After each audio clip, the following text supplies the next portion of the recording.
What drove you to write your memoir about your time in Vietnam? What was your motivation for doing that? No, I started the first draft shortly after I got a cancer diagnosis for prostate cancer. And I thought that it was about time that I wrote it down, what had happened in Vietnam. And then it sat for probably the whole course of treatment between surgery and radiation and Lupron treatments. And when it more or less stabilized, that's when I met with Mark Levy, who really was a motivating factor in my actually completing the draft, and it changed quite a bit from the first draft. It was probably good I set it down that amount of time, because when I returned to it, I had a whole different perspective. Let me ask you just some really basic questions, and then we'll get into the sort of what for you is the kind of the central thing of your experience. By the way, you just mentioned a diagnosis of prostate cancer. Is that related to Agent Orange? Yeah, the VA recognizes prostate cancer as being linked to Agent Orange. Yeah. And I tell other Vietnam vets to pay big attention to the PSA number. If that jumps, that you really need to take care of that, not ignore it.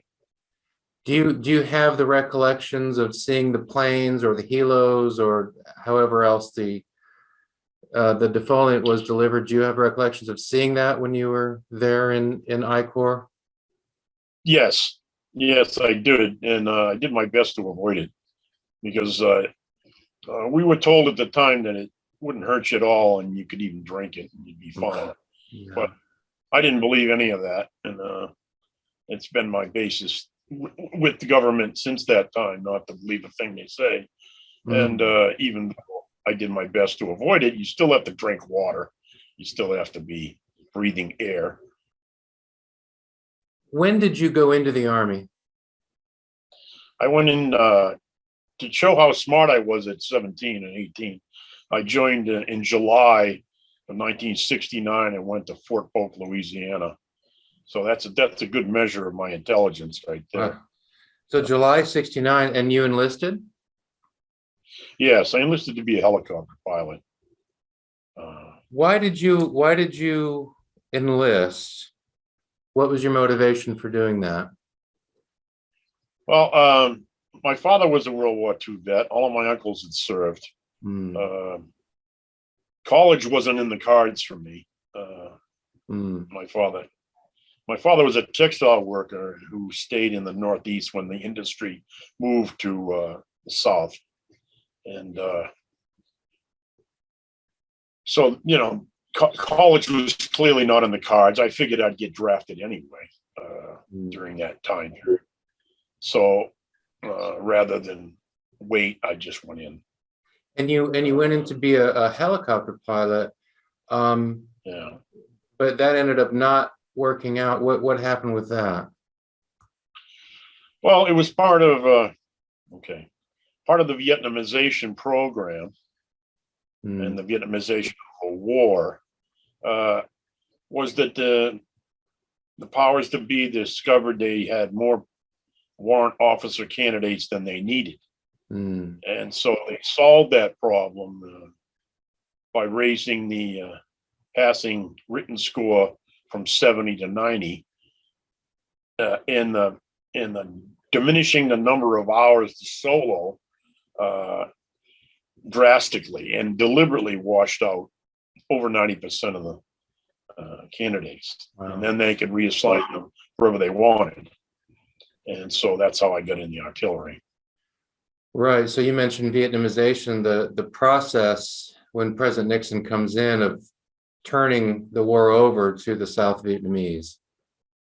Yes. And so American troops are in the process of leaving Vietnam. You spent your year, if I understand it correctly, primarily or completely in Northern I Corps, right? That northern section of old South Vietnam, is that right? Pretty much, that we were assigned an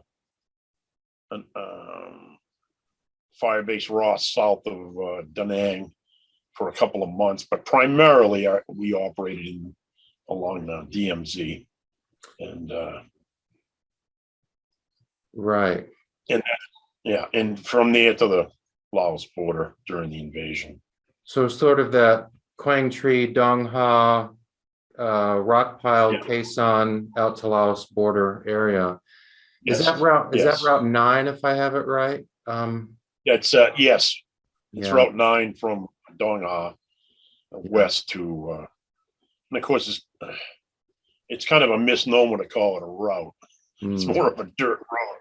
Yeah. Usually a lane and a half dirt road. You write that the culmination of the book, this is in a note you sent to me, that the culmination of your memoir is, and I'm quoting you now, the criminally negligent order given to B Battery, which resulted in their needless destruction. So that's the sentence. What you remember is just the great negligence in an order given to B Battery, which resulted in their needless destruction.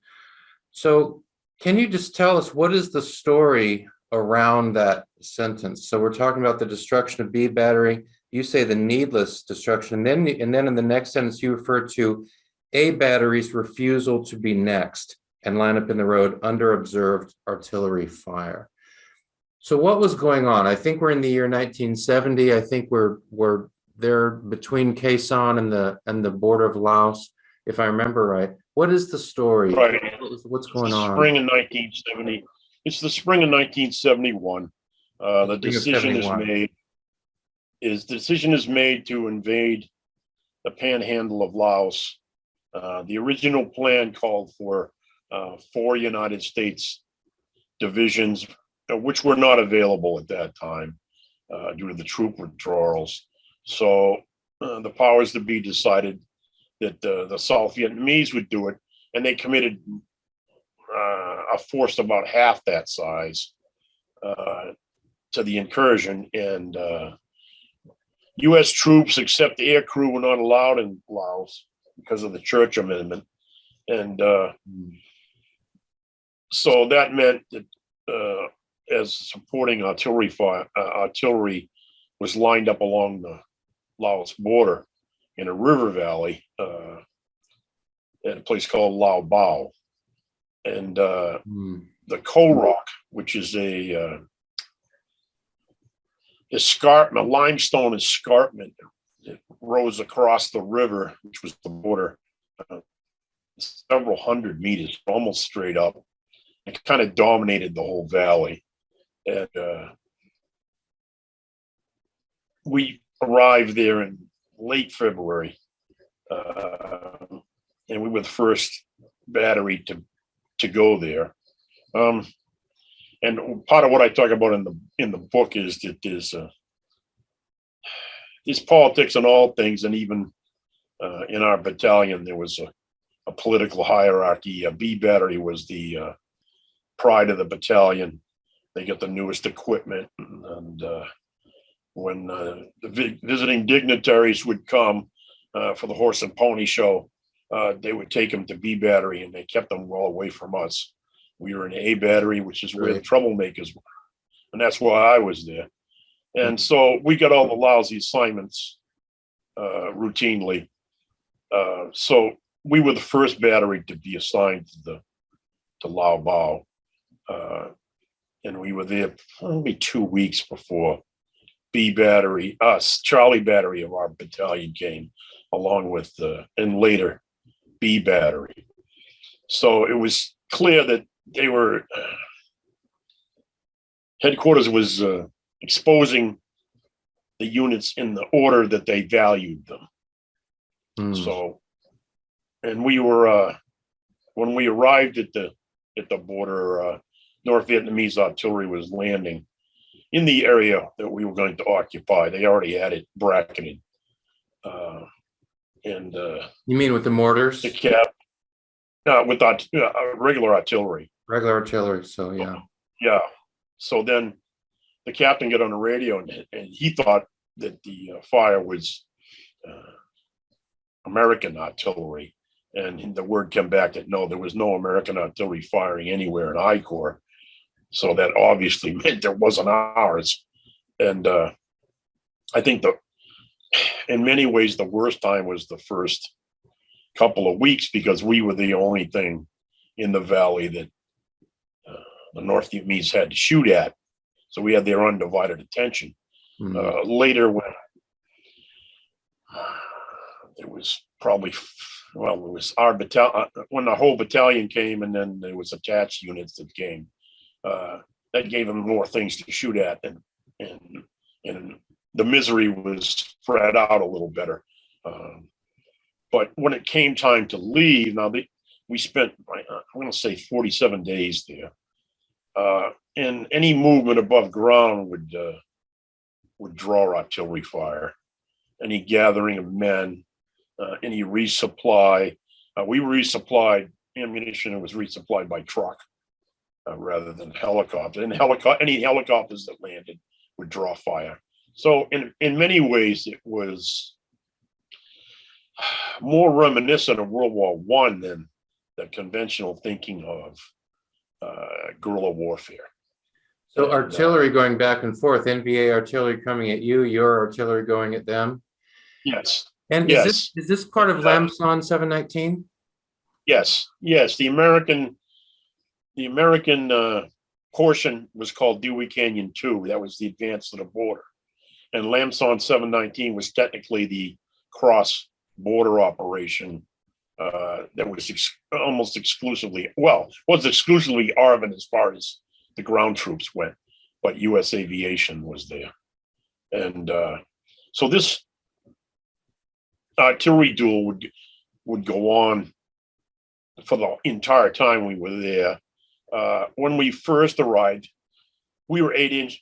We were tubed in 8-inch at the time, so they outranged us. But when the other units came, they had 175 millimeter, which at least would reach the enemy, but is much less accurate than the 152 millimeter gun howitzers they were using.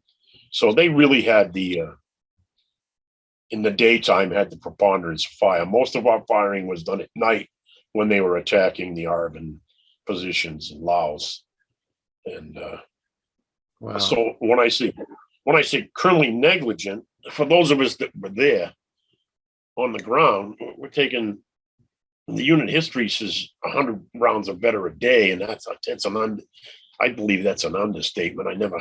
I was always too busy to either digging or doing something else to be counting, and I don't know how they were counting when they were miles away, but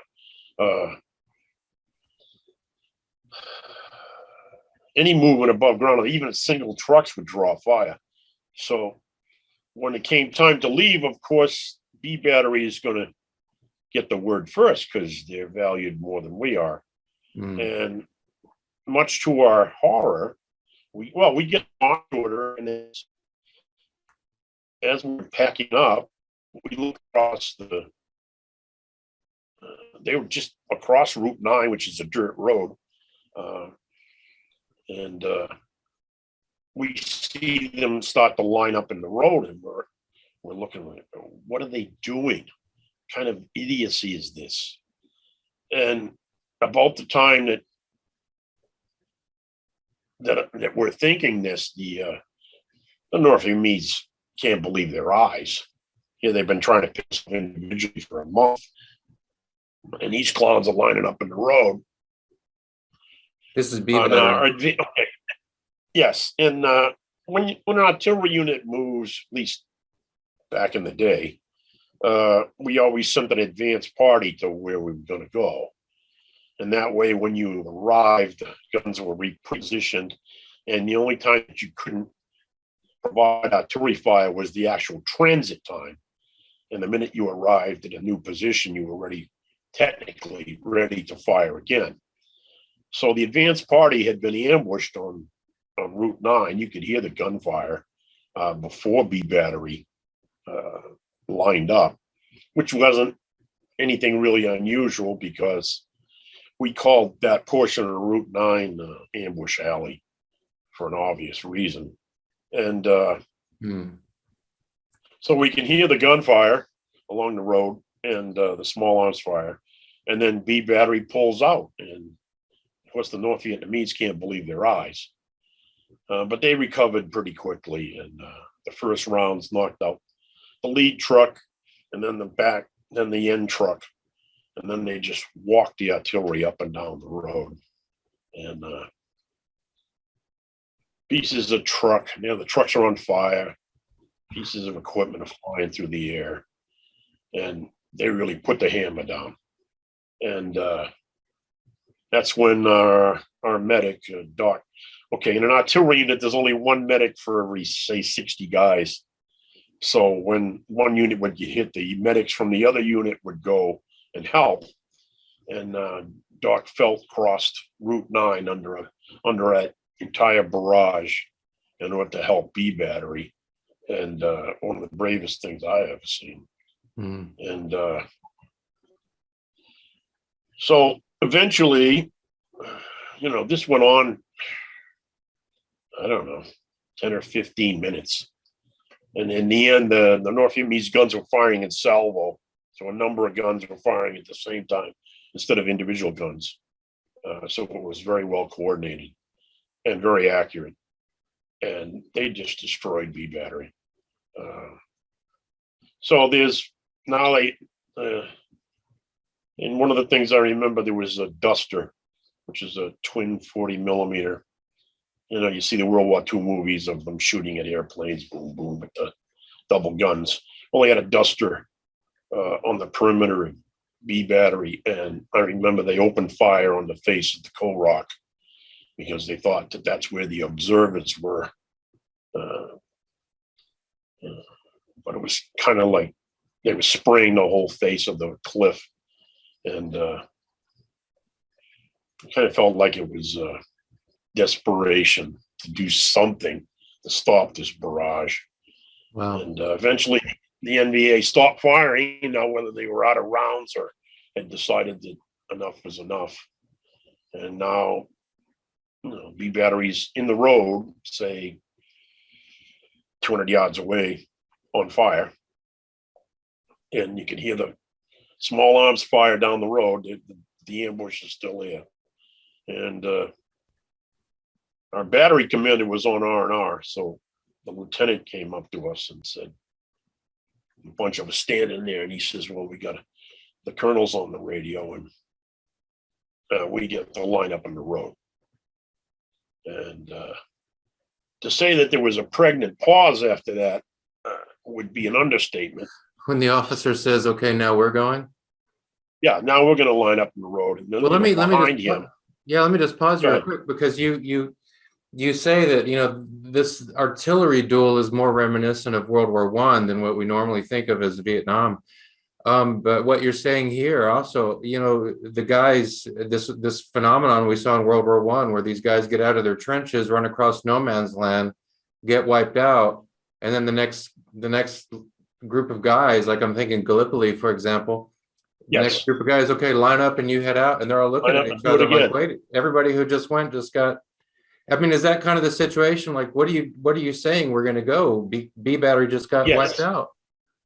Yes, and yeah, that's pretty much what it was. Is okay. Now it's our turn, and in A Battery, we paid nominal attention to rank, but really we paid attention to who had been in country the longest because they were the most experienced. Yeah. And so, of course, I have 10 months in country. So everybody turns and looks at me, and I'm a nobody. I mean, I'm a private first class. I'm not even a spec 4, but in our unit, that's how we did things. What do you think? And I don't know. where the words came from. I don't know.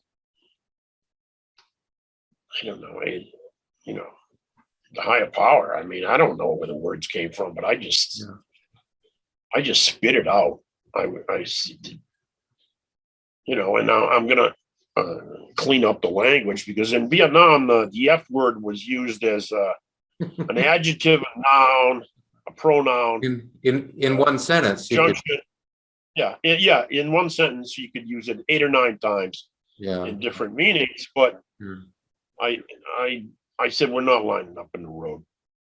Look behind you and see what had happened. It's suicide, and we're not going to do it. And of course, the lieutenant. Now I'm angry and I'm spitting the words out, but the lieutenant is terrified, because this is the end of his career. No matter what happens, they can court martial us all, but in the end, he's going to take the rap. And he said, "Well, to me," he said, I can have you. This is a disobedience in the face of the enemy. I can have you shot." And I'm as callous as I was by that time. I said, "Well, shooting you puts holes in you, but artillery shreds your ass. I'll take the holes." And I said, "You're not going to be able to drive all these vehicles yourself, and we're not doing it." And he looked around, and nobody else said anything, but we didn't have to say anything. He understood. So now he's desperate. He's got the colonel yanking on one arm and us pulling on the other. And I just exploded. I said, Can't anybody figure this out?" I said, "We're artillery fighting artillery. This is plain as the nose on your face what's happening here." And I said, "There's a reason why the North Vietnamese artillery never fires beyond." There was a met unit down the Route 9, and a small stream beyond them. And that was well before the ambush. And I said, "Why don't they ever shoot past you?" I said, "Because that's the limit of their range. That's as far as these particular guns can shoot." And I said, "What? Can't anybody figure this out? I mean, I'm a private and I can figure this out. Why can't every rank between there and colonel not figure this out?" And I said, "Yeah, we got to go as a unit to fight our way through an ambush as a unit. Because if you don't, you're like ducks in a shooting gallery. One vehicle at a time, you're going to get smeared. right. You want to go through the ambush as a unit with everybody firing back at the same time. That's a very valid concept. But the problem is, if you line up in the road under artillery fire, you won't have to worry about the ambush." So I said, the thing to do is drive individually. Drive one into what? vehicle at a time. The thing I proposed to the lieutenant the idea that what we should do is drive one vehicle at a time to the stream past, say a half a mile away, and then line up there and then fight the way through the ambush. And he had no real choice but to accept it, because we weren't going to do it otherwise. And we were very lucky that when B Battery pulled out on the road, they were opposite us on the road, and the road was really blocked except for one narrow spot at the very edge of our battery area that we could sneak a vehicle through one at a time. And we left Lao Bao that the 18th of March, and left the ruins of B Battery behind us, and fought our way through the ambush until we get back to the remnants of Long Bay, which had been a special forces camp many years before. And so I think in many ways that's the low light or highlight of the book, is that confrontation. And we all had the good taste not to mention to our vaunted superiors what we had done. And the unit history kind of covers it all up by saying that a very accurate North Vietnamese artillery fire hit B Battery. Well, that part's true. But the part they leave out is that they were ordered to line up in the road, which in my estimation was criminal negligence. I mean, What? you didn't need a crystal ball to figure out what was going to Right. happen if you Yeah. did that. Where was So, this colonel who gave the order? Was he in Da I don't Nang know. or somewhere else? No, he was back at a place called Long Bu, which was near Khe Sanh. So Okay. he was 20 miles away. I thought it was also very telling that during the whole time that we were at Lao Bao, none of the battalion staff or the colonel or anybody ever visited the forward area that we were at. And I don't know whether, well, it was dangerous. Yeah. It was a good way to get killed. So, Right.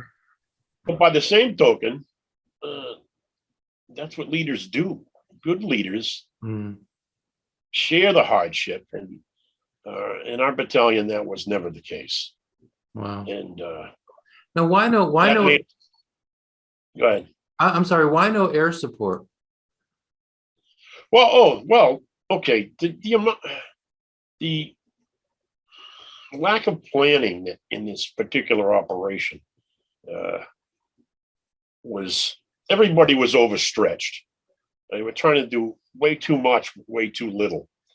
So there was the engineer units that really should have built a fire base for us were busy keeping the road open, and the air support was all busy in Laos trying to keep the South Vietnamese from getting overrun, which eventually they did at a number of bases, and they get their asses handed to them. I mean, I remember when we first got to the border that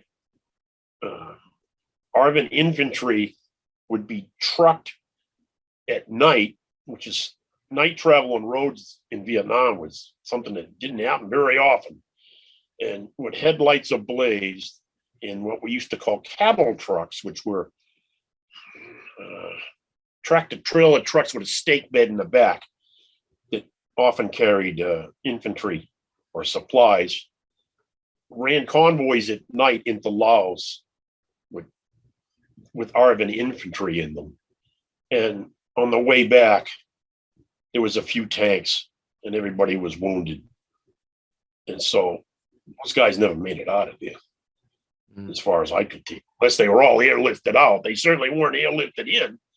And so there was, we got little air support because whatever air support was really allocated was probably too little and was used to try to stem off the overrunning of all the ARVN bases in Laos. Wow. And that's what our fire at night especially was for, is try to keep that from happening. And yet, and there was a lot of politics all the way around, both American and South Vietnamese. And they dawdled. When they got into Laos, they dawdled. And our only advantage was mobility, and they pissed that away. And once they stopped moving aggressively, the North Vietnamese just massed troops, and the AAA, anti-aircraft artillery fire against the helicopter crews, and the helicopters was phenomenal in that operation. I would watch helicopters towing the wrecks of other helicopters back to past us to Khe Sanh and back and forth, and it was clearly a fiasco. I think it was the last throw of the dice, in a sense that this is the last time they would have enough American support to try this operation, and they really tried it on the shoestring. And the history book, the history operation operations and lessons learned said that the planning at corps level was very poor, and a lot of people paid with their lives for that mistake. And it was done pretty quickly, and there were a lot of assumptions made that were clearly not in the event were not true. Enemy artillery and armor weren't even mentioned in the original plan. I think back to Arnhem in World War II, where the Polish general says to the briefer, "What about the Germans?" He's stunned. They go through a whole briefing, and it's a horse and pony show. And he finally says, "What about the Germans?" He knows who he's fighting. And so that line in that movie always struck me, because nobody thought to ask, what about the NVA? What are they going to do? And in Cambodia, they basically retreated. Well, they weren't going to do that in Laos. If that operation succeeded, you would have cut the supply line almost at its base, at its narrowest point. You're talking about Cambodia, the Ho Chi Minh Trail. Yes, Yeah. the Ho Chi Minh Trail, which is really a series of trails rather than one. Yeah. So you got, it was the bottleneck. It was an obvious bottleneck, and I don't know if the enemies knew we were coming. I mean, how do you pre-position your artillery units to be within their cone of fire, there and outside ours? That's planning. And on our side, I think political optimism overcame. We wanted to believe that Arvin was capable of doing this operation, so we all, the generals all pretended that it would be so, and I call that wishful thinking. Well, that's one of the things I wanted to ask you about. Was one of the misconceptions or one of the, hopeful thoughts that the Arvin would actually be able to pull this off, right? Yeah, I think they had worked on Vietnamization, and I think the Americans had convinced themselves that Arvin was ready for this. And one of the great failures was that the American advisors, the officers, were the ones that always coordinated artillery and airstrikes, so that the Arvin officers didn't do that. And now all of a sudden, the Arvin has to operate in a very hostile environment, coordinate that themselves, and they never really worked. The Arvins never really operated in multi-division operations. And so all this is brand new to an army that is, let's just say, fragile, or at least inexperienced. And they get thrown into the lion's den with a pork chop around their neck. And the North Vietnamese chewed them up. And the North Vietnamese quickly figured out that there was only so many areas that helicopters could land in, and they just surrounded these areas and waited. And the AAA fire this is where I was very glad that I had got washed out of flight school, because I would have been a pilot for this operation. And so sometimes the things that don't work out in your life turn out to be a real blessing. In your book, you mentioned that, most of the time the NVA were good. I mean, they were good at what they did, the NVA.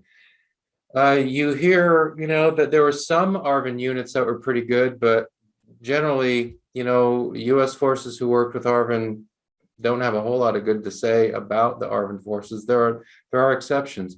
Have you ever wondered why? I mean, it's not, North and South Vietnam hadn't been divided that long. They different accents in the North and the South, but they speak the same language. They have the same general culture. How is it that one side, and then you have to put in the Viet Cong, who are South Vietnamese themselves, but they seem, of course, where you are, they're not so much of a factor, but earlier in the war, I mean, did you ever wonder how is it that VC and VA were so relentless and tough, and the Arvin, generally speaking, weren't? Have you ever wondered about that in your own mind? we knew what to expect when we hit the NBA and they hit us. There'd be no quarter given to either side. They were dedicated, and they would do what they needed to do.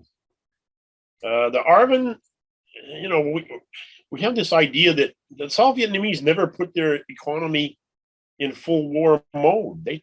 They, when we would be on a pass, we would see young Vietnamese men our age that were not in the service, and a lot of us were like, well, "What the hell's going on here? What's going on is they're trying to fight a war without fighting the war. They're not, the entire North Vietnamese economy and political system was all geared towards the war, while the South Vietnamese really wasn't. And one side was more dedicated. They'd pay the price, and one side would. And I mean, in the end, I felt sorry for the ARVN, because while I had a year, if I could survive my year, I'd go home. ARVN was there till he went feet first. And I think many of the so-called good units of ARVN were really not. They're very showy. They had their starched, tailored fatigues, but all of that don't mean nothing in the real world. And I think the powers to be wanted them to be better than they were. Do you think that the ARVN had just gotten used to, or had just kind of thought, the government of South Vietnam, the ARVN forces, the US is going to fight this war for us, basically. And by the time Vietnamization comes around, it's too late. You have a military culture that exists among the ARVN. It's just too late. You can't change that military culture. You can't make the ARVN all of a sudden like the NVA, because for years they've basically been relying on the US. Right. I think that's exactly it. We kind of shouldered them out of the way and said, we can do this. And then when we decided, well, we're leaving, the transition was too short. And I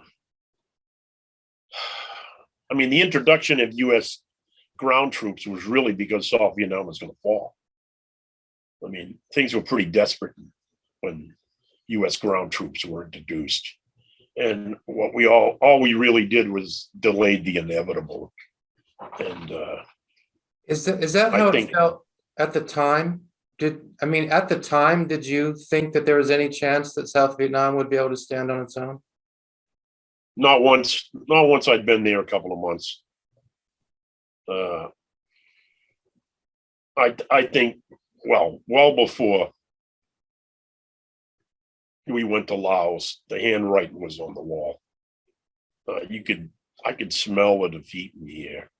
And there's nothing, I'm going to say it, there was no one event or one, just a feeling. And I think when you live at a visceral level, like a primal level, you pick up on things that are not intellectual. They're felt rather than thought. And by the time we went to Laos, I figured they were going to get slaughtered. And I had seen the first ARVN division in action, and I was never impressed. So, and yet, United States, the higher ups wanted them to succeed so well that they believe their own bullshit, quite frankly. Wishful thinking. Yes, and then when you substitute wishful thinking for planning, things can go wrong in a catastrophic way. And they did at every level. And I think in the book I talk about the chapter about 152 millimeter versus 122 millimeter artillery. And tell that story. We dug up fragments. Our captain wanted to know what size enemy guns were firing at us when we first got at the border. and we dug up fragments and got the knurling marks. And he had a NATO manual that showed the distance between knurling marks of various calibers of Warsaw Pact artillery. And we identified the guns as 152 millimeter gun howitzers. And when we relayed this information back to headquarters, they told us we were wrong. The enemy guns had to be 122 millimeter, which is medium artillery, not 152 millimeter, which is heavy artillery. And we're holding the fragments in our hand next to the book, and it's like coloring book. Hello, this is the piece that matches the diagram. And no, the headquarters insists no. Corps 24th Corps intelligence has absolutely ruled out that the North Vietnamese have heavy artillery. And so we're told to disregard our lying eyes. And this was at the very beginning of when we got to the border.